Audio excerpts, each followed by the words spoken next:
You go first. Ladies first. Meow.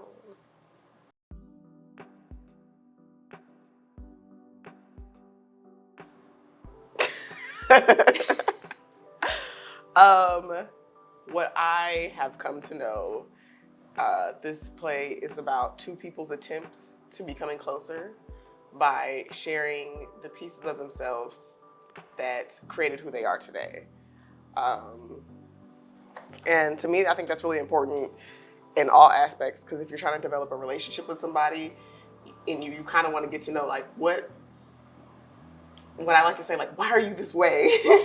But I think it's a really sweet, kind of like a love letter to commitment in relationships and wanting to be with that person and doing whatever it takes to do so. So, yeah. Yeah.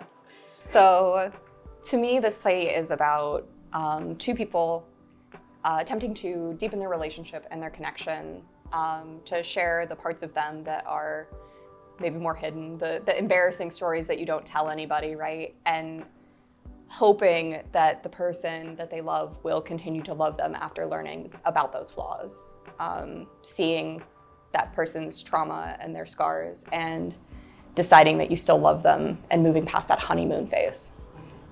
I can agree with that, and I think it's really beautiful, and that should happen in a lot of different, like, facets of relationships, where you want to figure out, like, you want to expose yourself and share these pieces, and it's like, are you still gonna, my favorite Roberta Flack song, "Will You Still Love Me Tomorrow?" It's like, after I share all this with you, will you still love me tomorrow? Will you still want to be with me? Do you still see me this specific way? Or, I mean, I was like, can we continue or must we stop?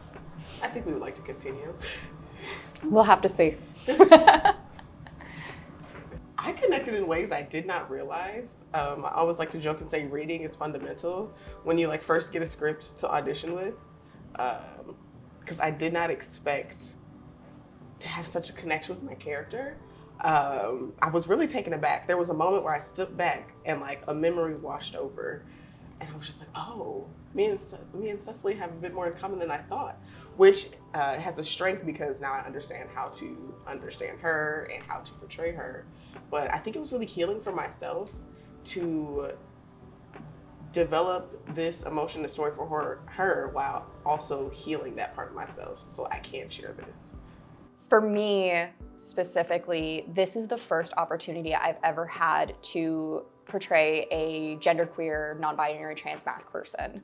And as someone who identifies as genderqueer, there's not a lot of opportunities for us to get roles that align with our identities. You tend to get cast into one gender or the other, and it doesn't always feel good. So being able to perform in a role where I feel like I get to bring more authentic parts of myself has been so exciting and so lovely. It's so amazing to feel seen and represented in a show. I realized this is one of my first stage shows where I got to, like, play like a cisgender woman. Because I was always playing, I was always fine with being like, oh, we don't have enough actors, somebody's gonna have to play the opposite gender. And I've always been like, me, I'm fine with it. So that was fun to finally, like, do that, which is strange. And it's closer to my identity of queer. But I think my favorite part about this show, obviously besides working with you, because you're fantastic, it's just really getting to know myself and reading these stories and, you know, seeing other people that I know and love in these stories. I don't know, I just really enjoy it, and I really like being with you guys. I live in Techland, as we've come to know, and it's so exciting to be an actor again and to re-understand my actors. So, like, the next time I go back into tech, I'm like, here's a piece of what I learned about myself that I can assist further. I really just enjoy the process. This is the first show I've ever done like this, where it's two people. Mm-hmm. I'm so used to, like, being ensemble or just having that group with me, even if I was, like, a lead or not. This show had to show me how strong I was. I think that this show brings something that everybody could appreciate. I think no matter who you are, there's some part of this story, of these two characters' stories, that will resonate with you. You will recognize yourself in some part of this, or someone you love in some part of this. But I especially think that it would be really nice to have my fellow genderqueer, trans masc individuals come, because, like I said, it's so rare that we get seen on stage as we are, and not just playing, to quote from the show, some boring cis dude. To be truly authentically ourselves on stage is such a rare experience that I think that's a really valuable chance for that representation. And sometimes I'm just so taken away by your answers. I forget the question. Who do you hope sees this show? Oh, right. Sorry. I'm just so entranced by you. Everyone. And I realize with the name, plot points in our sexual development, it can go across the board. So everyone can see themselves. You might have taken a different turn, or you might have gotten to a plot point and deviated to your own area. But I think everyone can relate. Yeah, I think everyone can see a bit of themselves in this story. Now that I scroll through my brain, there's a piece for everybody, and it's exciting.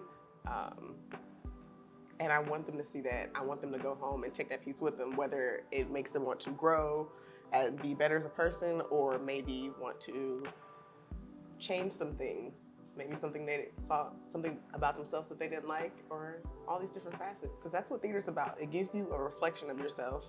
No matter what the show really is, if you watch a show and you enjoy theater, you see something in yourself in that show, and you have to decide, do you like that piece of yourself? But yeah. I hope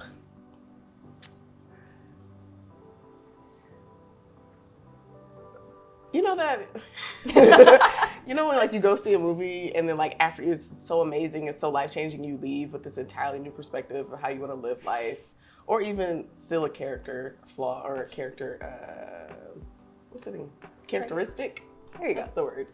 Borrowing characteristics, because I'm definitely borrowing several from Cecily. But it's just, I want them to feel transformed and have new eyes in the world, because that's what theater is truly about. Going to see something and having your life completely changed from that moment. That is what theater has always been about since its inception. Besides the storytelling, it's being seen, being heard, and feeling like there's a new day and that there's something new you can learn and do and grow and be. Yeah, I hope that we are able to take people on an emotional journey that leaves them feeling a little bit of hope and satisfied, right? I want them to feel good about the time they spent with us. And I hope that they walk out of here either with a new perspective or that sense of, wow, I feel seen. Someone heard my story, or someone knows my story. I can relate to these characters, and I hope that we're able to bring that to the audience.